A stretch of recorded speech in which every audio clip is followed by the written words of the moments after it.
Brodie Brazil here with this recap of Game 74. It was the Sharks facing Anaheim for the first time since before Halloween, in the third and final meeting against the Ducks this regular season. It ends the wrong way, 4-3, via a shootout.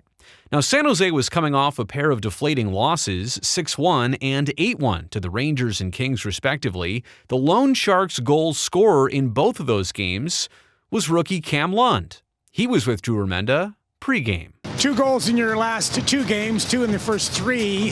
Does that ease the burden a little bit of coming to the National Hockey League? Yeah, it definitely helps. I mean, scoring those 2 helps the confidence a little bit there.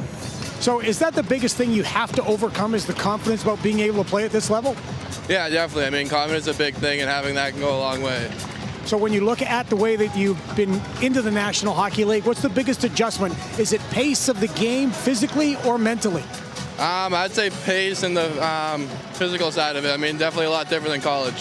So Sharks have had the last couple of games been very tough. What do you guys have to do to get the game going in the right direction? I think we got to defend hard and then put pucks on net. Thank you. Thank you. Before the game highlights here, how about a big picture observation of how the Sharks are doing? Yes, we know, like right now, last place in the standings, but not how that's going. How are the players actually doing? And yes, there's no question that 7 months and 74 tilts have taken their physical toll, plus losing some games and losing some trusted teammates along the way. But this group still emits a disproportionate confidence, because it's almost like they're all certain that this is just a temporary feeling. It's not like everything instantly changes overnight starting next year, but give this group a fresh slate to start off, and they're confident in the direction of their journey. To set up one of the early positives tonight, we actually need to begin with a negative. The Sharks trail quickly on the shots, 6-0, and then 2 minutes into the game, this happens. Clean O-zone win by McTavish. It goes right to Colangelo. Zegras with that slight redirect in front, and it's goal 10 for number 11. The Ducks are up 1-0 just like that. And so you're looking for a response now, right? 3 and change later as the Ducks can't escape their own end. It's Dellandrea to Mario, little D-to-D pass, and there's Muck. Shakir Mukhamadullin, really a player making his mark this season. And his type of game won't exactly ever be defined by offensive metrics alone, but playing so well since the full-time call-up back on February 4th, former D-man Scott Hannon would certainly know best. I've liked the way he played. He's being assertive. He's playing well in the defensive zone. He's broken up a few plays in the neutral zone where he closed quickly on guys, and he's being confident with the puck. He's making plays at the blue line. That play on Zegras where he brought that to the front of the net, that was how you want him to be, using his body, using that strength, and it was a great shot on that one-timer, getting it towards the net and getting that goal. So a good period, a good game for him so far. But unfortunately, in the third period of this game, Mukhamadullin was injured. He laid a hit and then became the victim of retaliation, and he never returned to the game. Yes, it's late, but it's not an egregious, hard hit.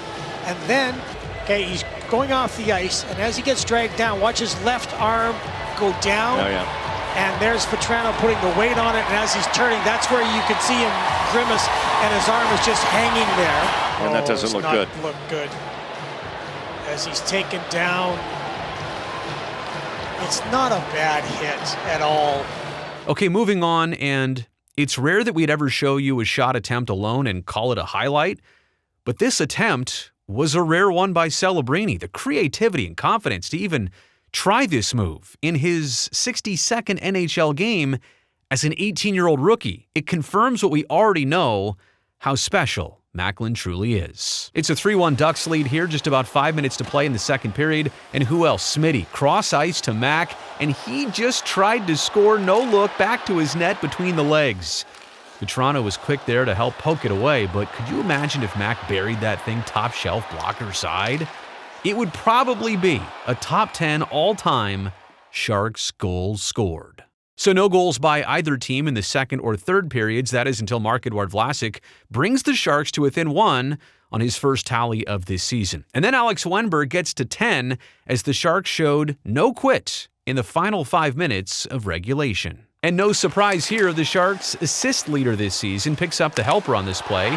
Great centering pass by William Eklund to the waiting Alex Wennberg. Nice one-time snap there by Wenny. The Sharks were down 3-1 in this game for most of the minutes of the night. So nice feeling to send this thing to overtime and secure a point at the very least. But in the shootout, the Sharks score none and allow only one. They lose 4-3 to Anaheim. I just want to say how good Alex Georgiev was in this game. Sure, 3 goals against in the first period, but that was it for the rest of the night. In regulation, he was superb in overtime 3-on-3 and also in the shootout. As for the Sharks, they only have 4 total home games left, including the next 3 in a row. It's Edmonton, Seattle, and then Calgary.